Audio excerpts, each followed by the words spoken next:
Бекзаттың әйелі төркініне кеткеніне бүгін 7-ші күн. Үй тып-тыныш, қазан қайнамайды, бала күлмейді, кір жуылмайды. Бірақ тоңазытқышта қарасаң, іші толы, енесі кетерінде дорба-дорба ет әкеліп тастап кеткен.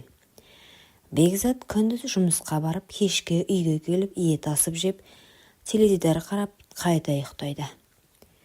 Бірақ неге екенін білмейді, іші алай-дүлей, жүрегі бірдеңе іздегендей. Сол күні түнде көрші подъездегі қыз Жаннұрмен бірінші рет көзі түйісті.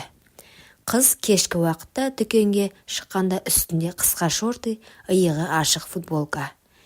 Көз жанарын тартып, жүректі бір түртіп өткен еді. «Аға, ассаламағалейкум», деді Жаннұр, тәтті жымиып. «Уағалейкумассалам», деді Бекзат, көзін тайдырып. Қыздың даусы құлағында қалып қойды. Келесі күндері Бекзат кешке қарай әдейі подъезде жүретінді шығарды. Бірде жедел сатымен бірге түсті, бірде дүкенге бірге барды. Жаннұр үндемейтін, бірақ үнемі күліп тұратын. Жасы 19-дан енді асқан, колледжде оқиды екен. Анасы шетелде, өзі әжесімен тұрады. Сол бір кеште Жаннұр үйінің алдында отырып, көзінен жас сығып отырғанын көріп қалды. «Не болды, қарындасым?» деді Бекзат жақындап. «Ештеңе, жай, жалғыздықтан жалықтым». Бекзаттың жүрегі дір етті. Өзі де дәл солай сезініп жүрген. Екеуі үнсіз отырды. Сол үнсіздік екеуін де жақындатты. Бекзат бір күні ет асып артық пісіріп қойғанын айтып, Жаннұрды кешкі асқа шақырды. Қыз алғашында тартынды, бірақ келісті. Ас үстінде екеуі көп сөйлесті. Қыз шын жүректен сыр ақтарды. Ал Бекзат ішіндегі бос орын толтырғандай болды. Сол түн қас қағында келді. Кино көріп отырып, қыздың иығына еппен қолын салған Бекзат оның үндемегенін пайдаланып, шашынан иіскеді. Жаннұр алғашында шошынғандай болды, бірақ кейін мойнын бұрып, «Саған жақын болғым келеді», деді жай ғана. Сол сәт екеуінің де шекарасы бұзылған шақ еді. Сол түн екеуің бәрін ұмытты. Тыйым, жауапкершілік, неке, бәрі ұмыт болды. Бекзат алғаш рет әйелінен өзге жанға тәнін ашты. Жаннұр үшін бұл алғаш рет еді. Ол сенді. Ол өз сезімін шынайы деп білді. Таңертең оянғанда Бекзат алғашында өзін кінәлі сезінді. Бірақ Жаннұрдың жалаңаш иығына қарап, өзін еркек болмысын қайта қуаттады. Ол өзін әлде қайда жас, еркін, тірі сезінді. Бір аптадан соң әйелі хабарласып, «Ертесі үйге қайтамын», деді. Сол түнде Бекзат Жаннұрға, «Бұлай жалғасса болмайды», деді. Қыз үндемеді, жымиып. «Мен бұлай болатынын білгенмін. Бірақ сенің назарың, еркектік мейірің маған керек болды. Енді өз жолыммен кетемін. Сен де өз өміріңе орал», деді. Сол түні қыз есіктен үнсіз шығып кетті. Әйелі үйге оралды. Үй қайтадан қазанның иесіне толды. Балалар ойнап жүр. Бірақ Бекзаттың көзінде бір өзгеріс бар еді. Ол енді әйеліне мейірімді бола бастады. Үндемейтін, бірақ көмектесетін, үйге ерте келетін, өзін басқа қырынан танытқанын сезді. Бірақ ішінде бір бұрыш бос үйде, күйде қалды. Бір күні дүкенге барғанда бір таныс иіс мұрнын жарып өтті. Артқа қараса жоқ, ешкім жоқ. Бірақ ол біледі, бұл Жаннұрдың иісі еді. Лимон мен иланг иісі. Қыздың өзі жоқ, бірақ сезімі мен естелігі жүрегінің түбінде сақталып қалды. Сол бір түн, сол бір наз өмірінде, еркектігінде қайта оятқан еді. Күндер өтті, апталар өтті. Бекзат бәрін ұмытқандай кейіп танытқанмен, түнгі үнсіздік тағы да сол Жаннұрдың елесін алып келетін.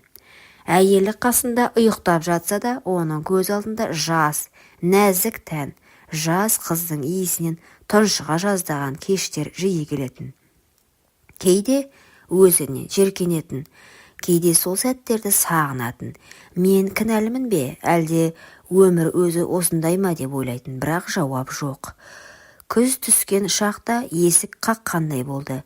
Ашса Жаннұр, өзгерген, басында орамал салған. Көзінде бұрынғы от жоқ, орнында салмақ пен сабыр пайда болған, қолында қағаз. Аға, сізден кешірім сұраймын. Мынау баламның сараптамасы, сіз әке боласыз. Бекзаттың қолы дір етті, қағазды ала алмай қалды. Мен сізді мазаламаймын, бірақ шындықты білуге тиіссіз, деді де бұрылып кетті. Сол күннен кейін Бекзат өмірінде алғаш рет шын мағынада түн ұйқысын төрт бөлді. Ол өз баласы, бірақ әйелі мен балаларына не айтады? Кей түнде көрпесін бүркеніп іштей жылайтын. Мен қалайша осынша сорлыға айналдым? Менің әлсіздігім бір адамның тағдырын бозды ма? Жаннұрдың баласы әкесіз өссе, мен адаммын ба? Ақыры бір шешімге келді. Жаннұрға қоңырау шалды, қыз алмады, хабарлама жазды. Баламның өміріне жауаптымын. Сен рұқсат етсең, оның көлекесі болсам да өмірінен алыстамаймын. Жаннұр тек бір жауап жазды. Көлеңкі емес, тірегі бол, әйтпесе мен де тірі қалмаймын. Бекзат бәрін әйеліне айтты. Көз жасында, шындығында жасырмады. Әйелі алғашында сенбей жылады. Содан соң, мен кетемін, бірақ балаларыңа әке болып қала бер. Мені жоғалттың, енді өз арыңды жоғалтпа, деді. Үйден кеткен соң Бекзат көз жасын балаларының көзінше тұншықтырып жұтты. Айлар өтті, Жаннұр босанды, ұл бала. Көздері тура Бекзаттікіндей.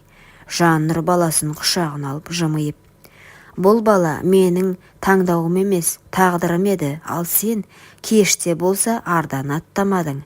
Бірақ Бекзат үнсіз баланы қолына алды, ішінен тек бір ауыз сөз күбірледі: кешір. Бекзат екі үйге де керек болмай қалды. Бірақ өмірі ешқашан бұрынғыдай болмады. Екі түрлі махаббат, екі түрлі қателік, екі түрлі жүрек. Бірақ бір тағдыр, бір түндік әлсіздік, бір өмірлік жауапкершілікке айналды. Бекзат шындығын айтқан соң үйінен кетіп қалды. Бірақ бұрынғыдай күнде келіп кешірім сұрап қайтып оралуға тырыспады. Тек бір-ақ рет хабарласып, мен өз таңдауыма жауап беремін. Өмірімді өтірікпен емес, шындықпен өмір сүргім келеді, деді. Сол сәтте әйелі Жаннұрдың жеңгенін білді. Күйеуін тартып алған емес, жүрегін алып кеткен әйелмен күресудің мәні қалмаған еді. Бірақ сонда да көнбеді. Соңғы рет жолықтырып, бізде бала бар, отбасы бар, ол сен емес пең, деді. Бекзат, мені осынша жыл өтірікпен сүйіп келдің бе, деп жылады. Бекзат жауап қатпады, тек көзіне қарап, мен шаршадым. Жаннұр мені тірі сездірді. Мен өзімді еркек ретінде алғаш рет соның жанында таныдым. Сен жақсы әйелсің, бірақ мен енді сенің лайықты ерің емеспін, деді. Сол кеткеннен Бекзат қайтып оралмады. Әйелі оны күтіп жүрді. Балаларының суретін жіберді. Үйде ескі видеоларын жолдады. Бір күні хат жазды.